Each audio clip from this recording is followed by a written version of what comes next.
Welcome. My name is Tim Sandle and I'm presenting on PMAT Module 4, which addresses sterility, sterilisation and sterility assurance issues. Now I'm sorry I can't be with you here today, but there are some issues going on in my workplace which require me to be there. However, I've prepared this video which I hope you'll find interesting and illuminating. So, what I'm going to be doing in this presentation is introducing myself, explaining a little bit about the PMAT format, looking at the module layout, then discussing some of the key concepts for sterility assurance and doing some group exercises, at which point I'll ask the person playing the video to pause the video and you have a chance to go into groups and develop some conversation. I'll also say something about the assignment and the exam and some ways of communicating. So, just to begin with, my name is Tim Sandle. I am Head of Microbiology at BPL. I'm also a tutor with the University of Manchester and I've been involved with this PMAT programme since 2006. I'm also a committee member of the UK and Ireland Pharmaceutical Microbiology Interest Group, and I'm involved in one of the international clean room standards committees, which is looking at the ISO 14644 clean room standard.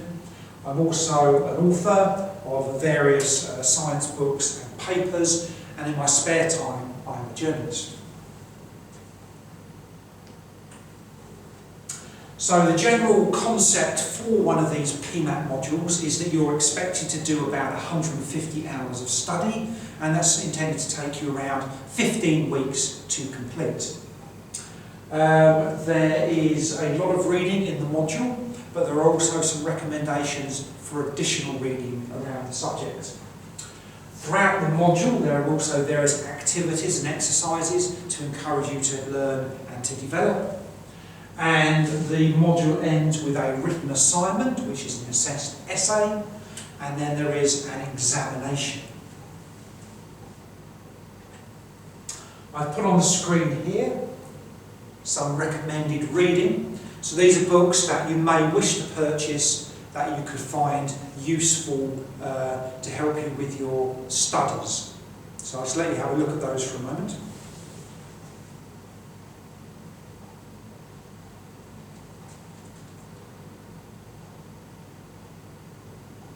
There are also some other resources that you can draw upon. There is the Pharmaceutical Microbiology Resources website, and there is a Pharmaceutical Microbiology group on LinkedIn and in Facebook. So these are additional resources that can help you with your studies.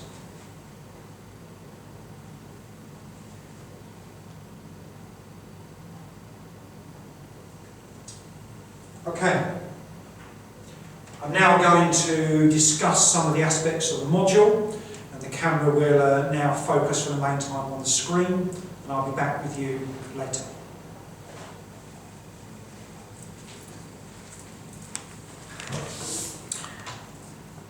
So, the module is designed to be a mix of theoretical and practical examples, and the main focus is upon sterility, sterilisation, depyrogenation and contamination control.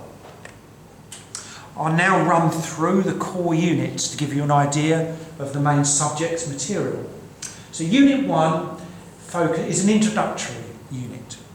It looks at definitions of sterility, terminal sterilisation and aseptic filling. It looks at the different factors that affect how well sterilisation occurs or doesn't occur, such as things like the numbers and types of microorganisms. It introduces the key sterility assurance level concept. It also provides an introduction to the sterility test, and it looks at such factors as parametric release and things like risk assessment.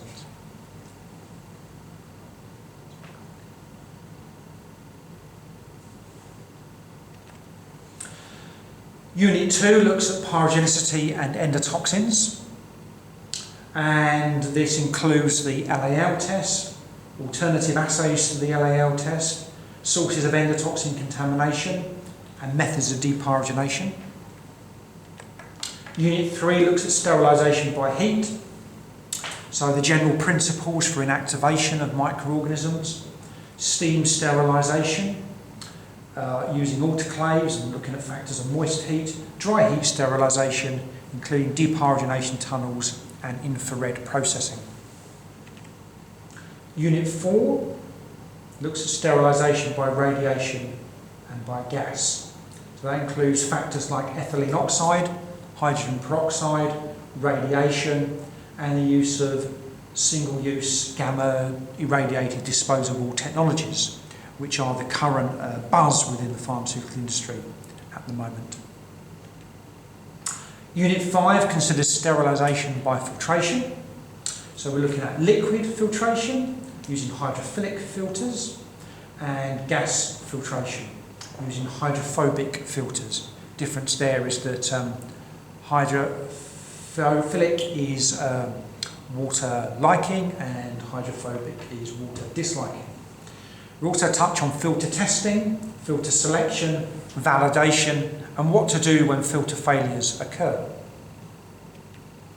Unit 6 considers a range of other forms of sterilisation, such as electron beam, ultraviolet light, pulse light, microwaves, infrared radiation, ultrasonics, supercritical gases, formaldehyde steam, X-rays, plasma ionisation, nitrogen dioxide, ozone and chlorine dioxide.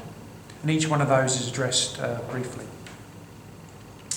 Unit 7 considers aseptic processing, looks at clean air devices, clean rooms, the current regulations on aseptic processing, the main sources of contamination and ways to control contamination, types of aseptic filling, which includes solid dosage forms, ointments and eye drops, blow-fill seal technology, lyophilization, which is freeze drying, and the validation of aseptic processing, such as conducting media filling trials.